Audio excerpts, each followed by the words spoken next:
mu ne laay ju ci ne dees na ko ci bindal aw yiw dana mel ne itam ku saraxe junni dinaar te lu mu ñaan yàlla mu may ko te dees na ko ci bindal tuyaaba yu وبارك على من وهبت لي بجاهه شهر رمضان هذا شكرت بالقلب إليه شكرا يعصمني مما بسم الله بركة برونتو أعوذ بالله من الشيطان الرجيم بسم الله الرحمن الرحيم الحمد لله وصلى بدا على الذي به لنا مدى بدا سيدنا محمد والآله وصحبه وآله السلام عليكم mbokk yi ñu teewlu fii ci DKS TV ñu ngi nuyu di leen siyaara aussi di ko yéen ci li nga xam mooy naafile bis bi mbokk yi guddi juróom ñaareel ga ku ci julli juróom benn rakkaan ñetti sëlmal la rakkaan bu ci ne nga jàng Faatihaatul kitaab benn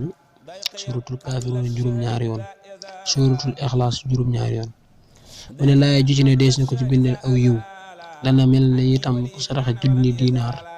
te lu mu ñaan yàlla mu may ko te dees na ko ci bindal tuyaaba yu toll ne li mu bisi àdduna yépp xarafu ci ne it dees na ko ca tabaxal ñenn lu rëy ca àjjana kon julli gaa ngoog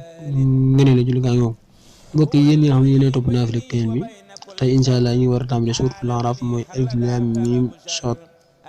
ba ci kama axrajaka rabbuka min baytika mooy nisfu wa isna taxnal su njëkk si suuratul Anfaal kon tàggatoo ngeen fi mel ni wassalaamu aleykum wa rahmatullahi taala wa barakaatu والفيضان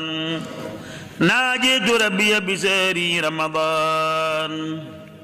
شهر الأمان والمنى